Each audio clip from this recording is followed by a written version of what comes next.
So our purpose here today is an exploration of an introduction to this machine sitting in front of us here. We have here a PowerMac G4.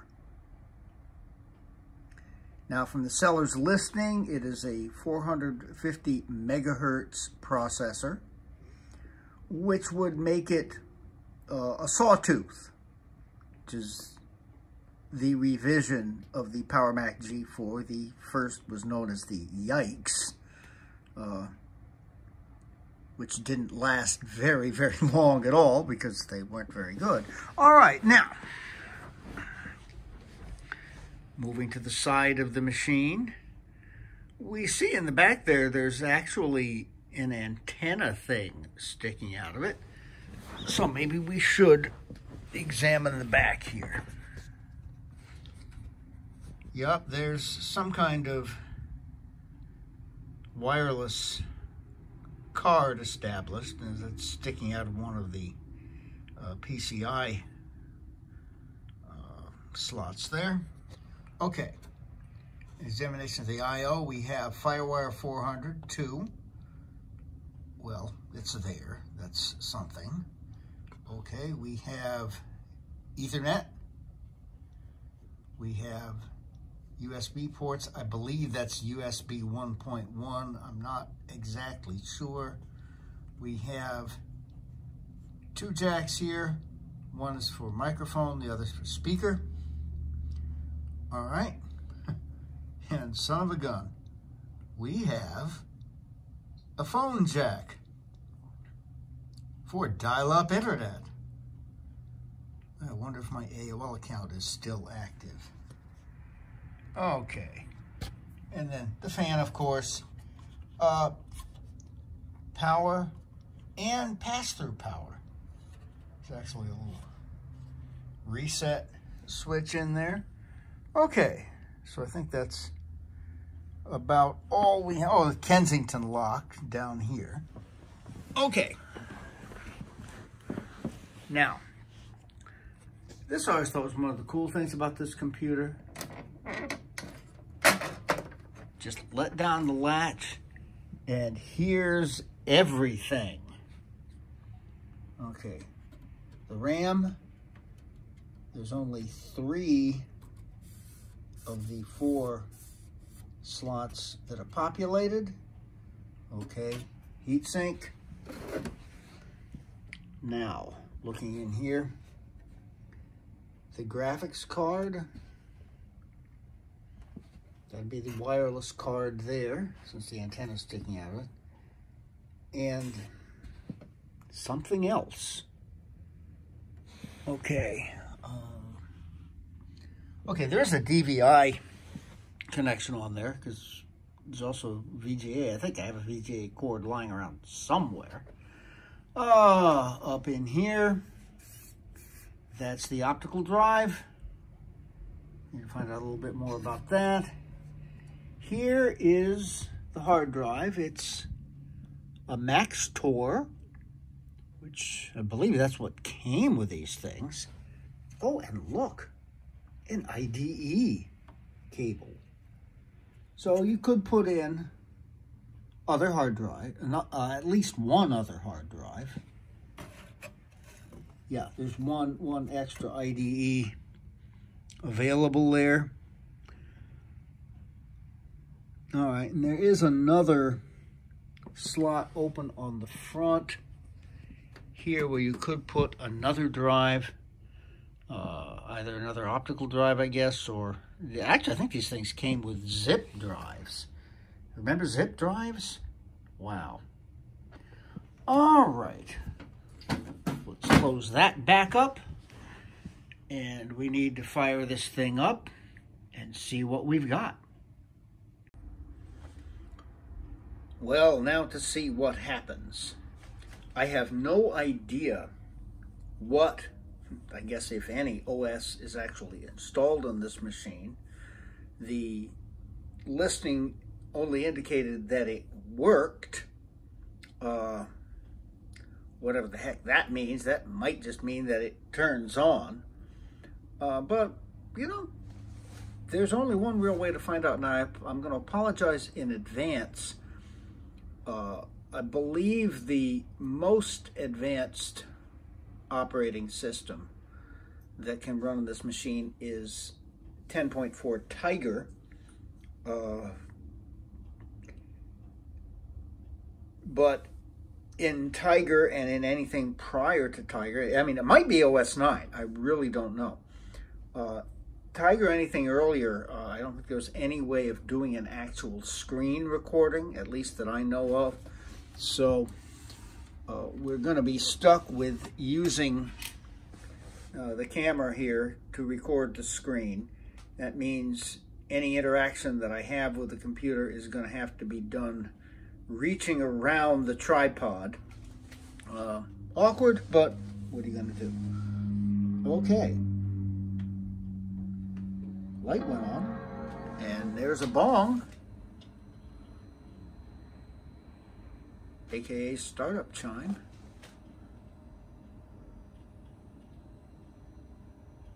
All right, the light in the monitor went on.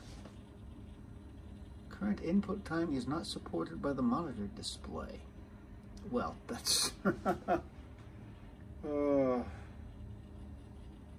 that's the machine, of course. All right. Now that's an old boot screen.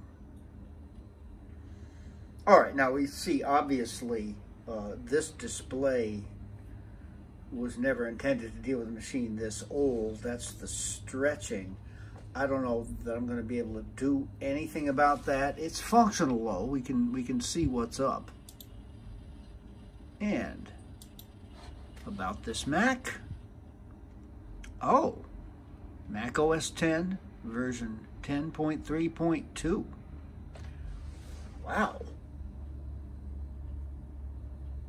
I'm off the top of my head. Now that's Panther, which is kind of cool. The first Mac that I ever actually used for any length of time was an iMac G5 that did, in fact, run Panther. And I kept it on Panther for a good period of time. I think I may have skipped right from, gotten used to it. I may have skipped right from Panther to Leopard on that machine. I eventually did use Tiger on other machines, however. All right. But, yeah, 10.3.2. That is an old version of Panther. All right, more info. So here's the system profiler. Machine model PowerMac G4 AGP graphics. Okay, yeah, that is the revision. The original Yikes machines were PCI graphics, I believe. PowerMac G4. PowerPC G4, excuse me. 450 megahertz. Yup, that's about. Now the memory, 768 megabytes of RAM. So yeah, it's been upgraded, definitely, from what was originally there. Okay. All right, let's check on the memory. All right, 4 slots, yeah, 228 megabytes. They shipped, I think, with 128 megabytes. Maybe more. So yeah, I'm thinking maybe this shipped with the 228 megabyte DIMMs in there, and then the 512 was added later. And then you've got the 4th slot is empty, and it will address as much as 2 gigabytes. Now, maybe I'll do that. That RAM is not super expensive. You might ask, what is the purpose in owning this machine? Well, there is no purpose in owning this machine other than historical. There's not a whole lot you can do. But let's continue to explore. PCI AGP card. Okay. ATY. I thought this should be ATI. Range 128 Pro. Yeah, okay. That's the... Yeah, this machine was originally released with a 400 megahertz processor. That would be the Yikes version in 1999. That got bumped very quickly, within a couple of months, to a 450. The 450s were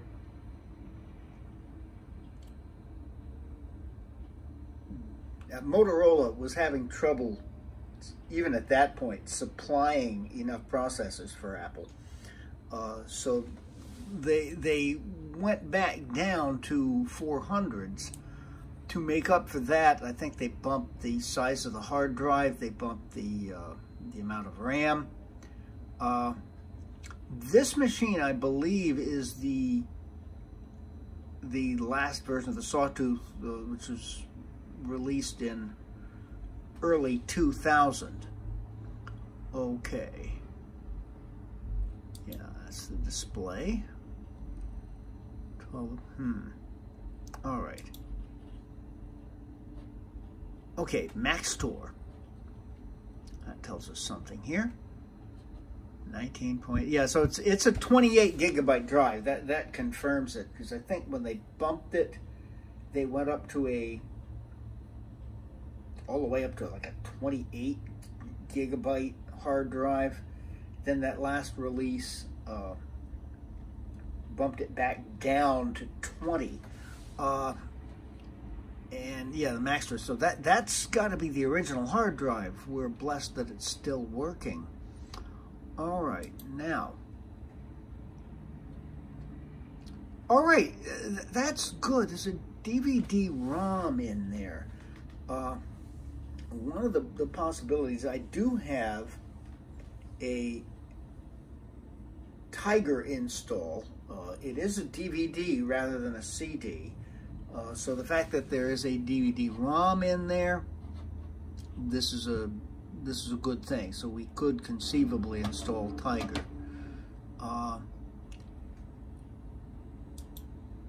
I may very well put in an SSD just to keep the thing running.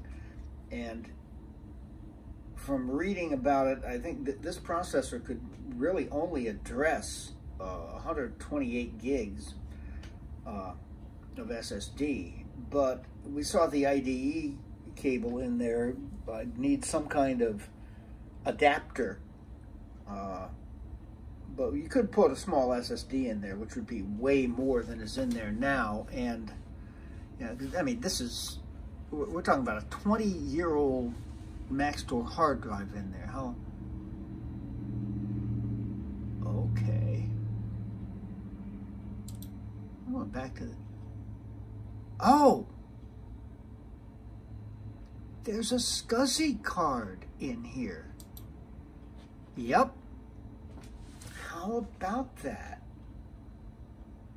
I haven't seen one of those probably since the 20th century. And yeah, I guess, you know, if you're connecting a printer, you'd probably have to connect it through the SCSI bus. Okay, USB. USB bus. Up to 12 megabytes a second. Okay, and I've got, of course, the keyboard is plugged in there. All right, FireWire. There's two FireWire 400. That's FireWire 1. All right. Okay. Yeah, but one of the things that I notice immediately, there's nothing indicating that airport card or wireless card that's in there in one of the PCI slots. So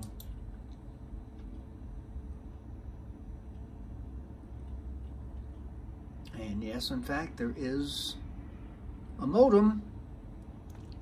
So we would have dial-up. All right. We can quit that. Ah, okay. So I'm still thinking that 10.3.2. And the hard drive is called Untitled. Even at that point, coming stock, they were always called Macintosh HD. So this is, I'm suspecting that the seller formatted the drive and put on a new installation of Panther off the CD that he had and then didn't update that. Let's have a look at system preferences. And accounts. Okay, account admin. There is a password, but at this point the lock was always locked, which I'm going to have to, I have no idea what the password is, but that's okay. All right, back we go. Let's see if we can do something with the displays.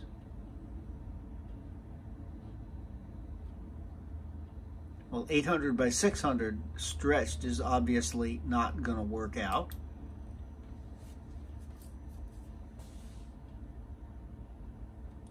.1024 by 768 stretched is not a whole lot better. Yeah, this is the best we're going to do. I don't know if it's possible to, what kind of video card this thing could actually accept. I could try putting in a different card and see what that comes of that. Probably not worth it. All right. Anything else to examine here? Oh, classic.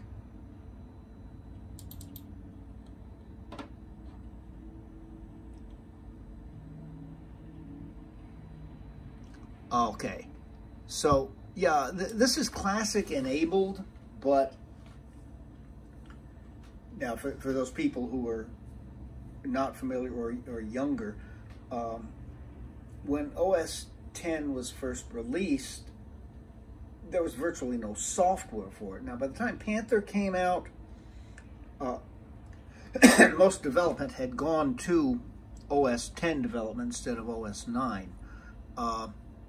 But there were still applications that were designed and would only run on OS IX.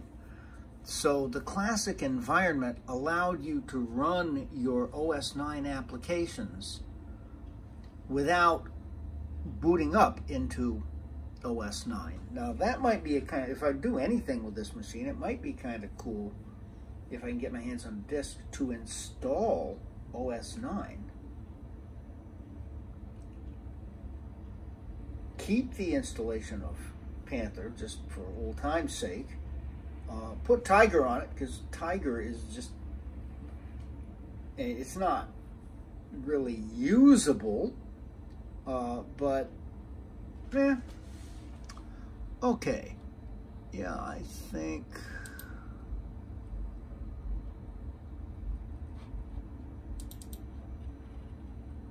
okay, you can do network startup, you can do Mac OS X. So yeah, OS 9 is not installed in this machine, but yeah, I'm thinking the seller probably wiped the drive and just installed OS X. I thought the Panther disks would install OS 9 too, but that may be faulty memory. I know my iMac G5 certainly did, and I used certain OS 9 applications. Well,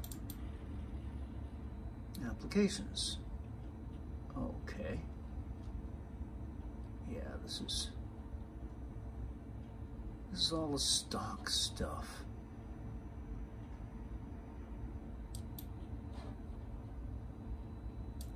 Fire up Safari. Oh, yeah, okay, that airport card doesn't work, so there is no internet. But I have a plan. I'll be right back. Okay, Mac Pros have got all sorts of purposes. The other day, I was using it as a stand for a Mac Mini.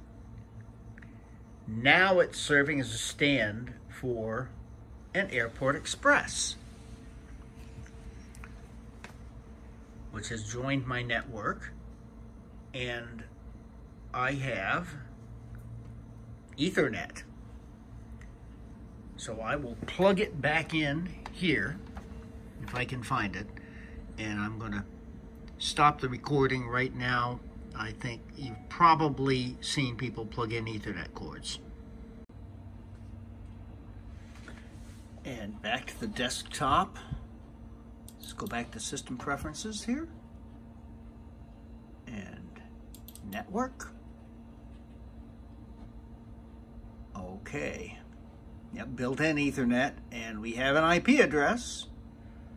Okay, there's the router. Okay, we should be good to go. Let's fire up Safari. Could not open the page. Could not establish a secure connection to the server www.apple.com. Oh, great. This version of Safari can't even open Apple's own homepage. What the heck have we got here about Safari? Version 1.1.1, copyright 2003. Okay then.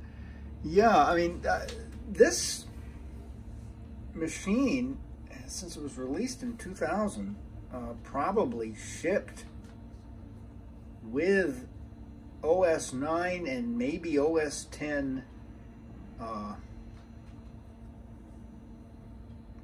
Puma, probably the 10.1.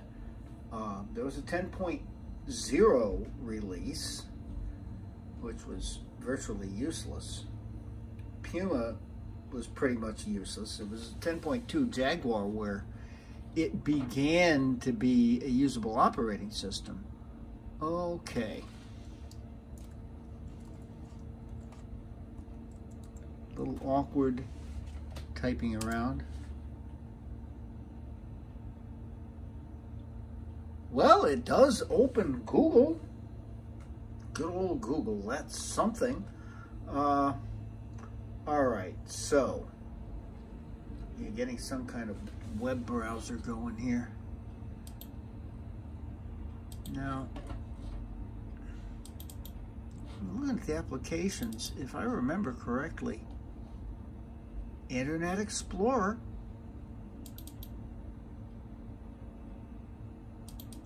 came with the system. So let's see what that does.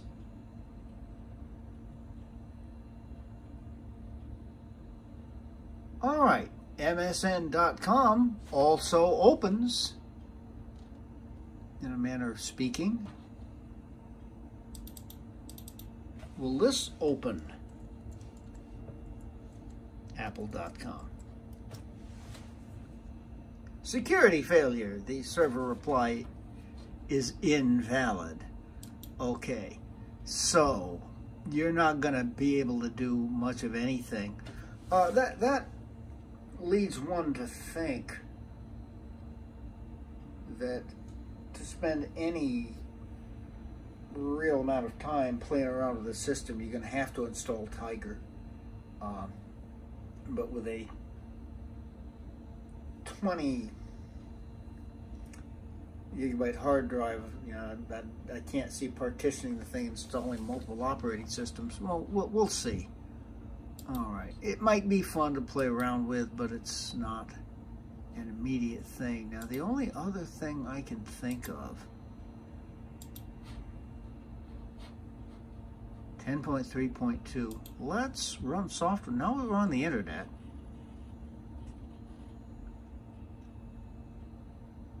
your software is up to date.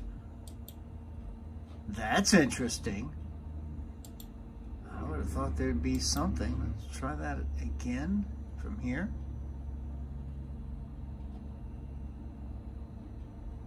Okay, I guess Panther updates are just no longer available. There may be a way to get them. I honestly don't know. It's been a long time. I used to play around some with OS 9, and I knew when I installed a new version of OS 9, I would run software update, and it would update to the last version of OS 9, because the install disk I had, and this was back pre-fire, was